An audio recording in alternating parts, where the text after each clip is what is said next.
طب وجع راسك؟ اشوى صار بدك مساجر لانه المكيف اشوى صار معك وتر؟ سايد افكت. والله يمكن لانه بردت هي سايد افكت عن المكيف بسبب استخدامات الغير غير منطقية. لطيفة. سايد افكت سايد افكت. شو اليوم عنا سايد افكت عن الهجرة، افكت عن الهجرة ومشاكل الهجرة، واخر خليني اقول اخر شيء قريته هلا انه رئيسة شيك مشكورا جدا. قبل ما تفوتي على الاستوديو اماني؟ ايه قبل ما افوت على يعني الحلقة بشي ساعتين، وانا بتعرفني يعني متابعة بشكل هوس عندي لمواقع التواصل الاجتماعي، هوس. نعم. يعني مرض نفسي.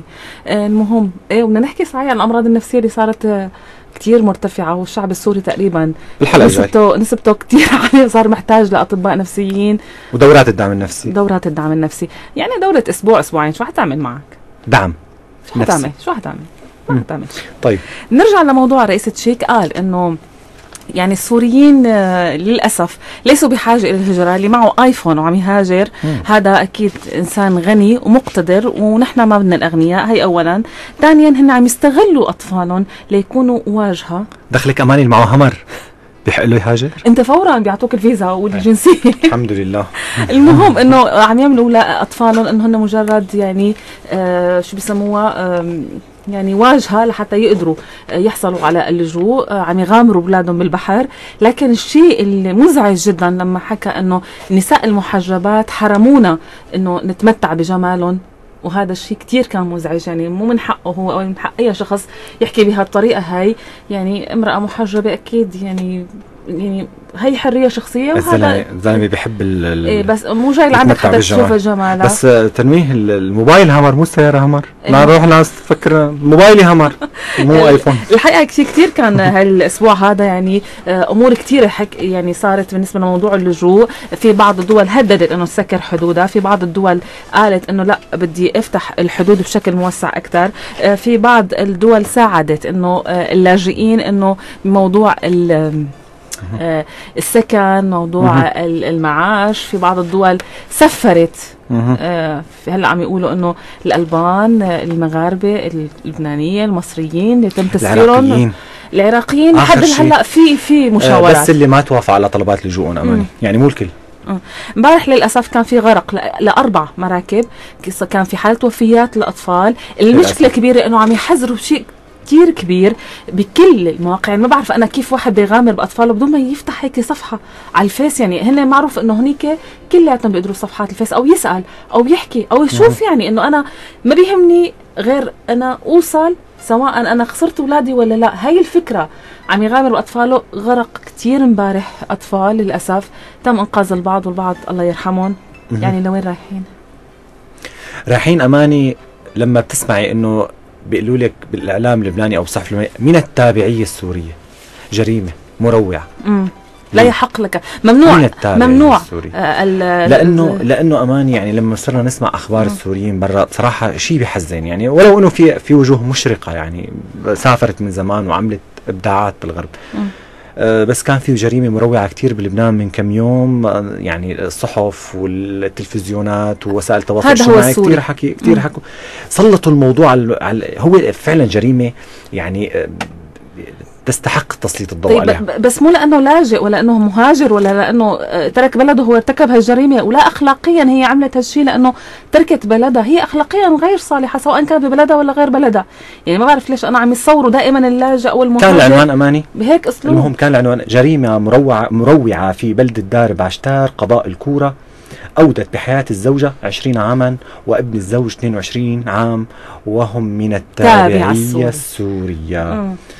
طبعا أماني بالتفاصيل بيقولوا لك أنه وأثناء عودة الزوج أحمد 50 عاما إلى منزله في دارب عشتار والمكون من غرفة واحدة، ضبط زوجته الثانية في وضع مخل مع ابنه فانهال عليهما ضربا بآلة حادة مما أدى إلى وفاتهما. عم تحكي ألف ليلة وليلة أنت. خلاص قول موقف الأخلاقي خبطهم جاب أجلهم. هي بآلة حادة بالساطور. هون كم خطأ عندك بالخبر؟ أول شغلة زواج يعني زواج غير متكافئ بالعمر، غرفة واحدة غير طبعا يعني هاد آثار جانبية لكل شيء ما كان ضابط بالبداية. جنب النار طبعا طبعا. وهي مش كل مشكله طبعا. كمان في عندنا لقاء مع مدير عام الهجره والجوازات في سوريا، كان له لقاء على صحيفه على صحيفه الوطن، كان له لقاء كثير يعني اخذ صبغه اعلاميه مو بس محليه، يعني شفناه بقناه الجديد تقرير عنه، شفنا على مواقع التواصل الاجتماعي.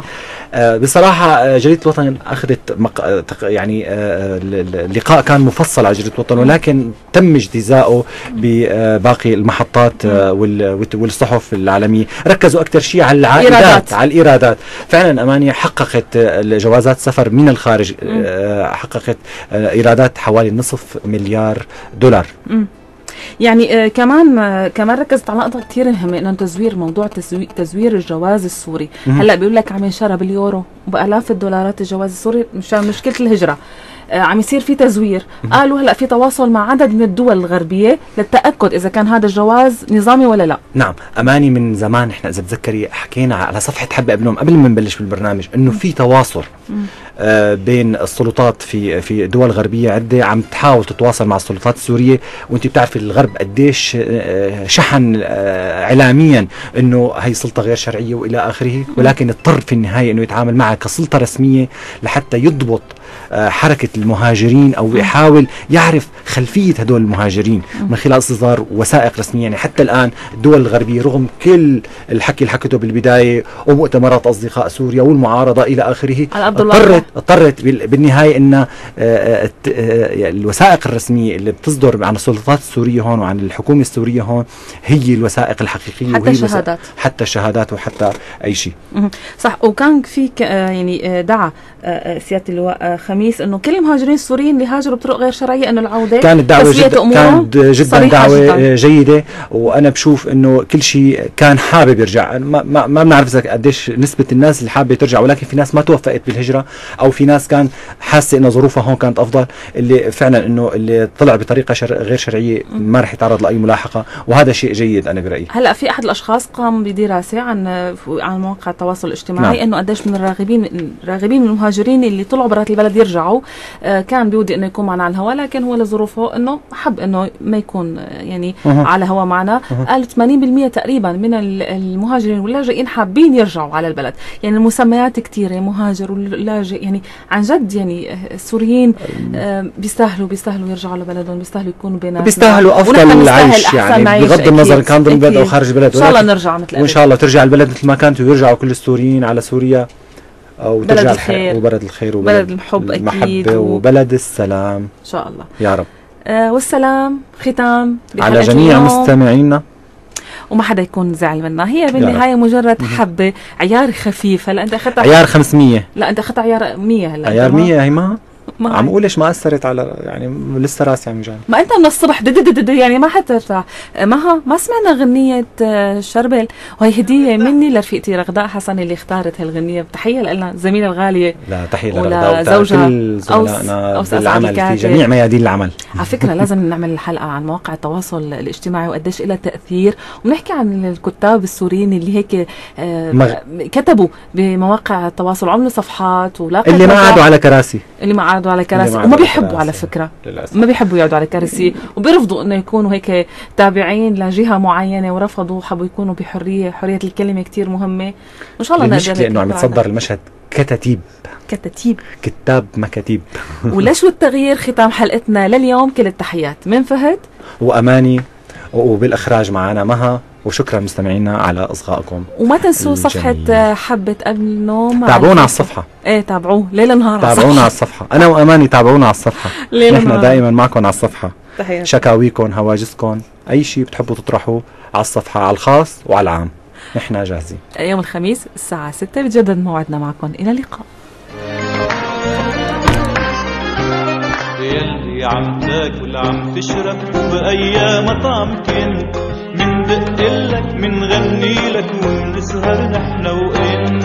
يلي عم تاكل عم تشرب وبأي مطعم كنت، من دقلك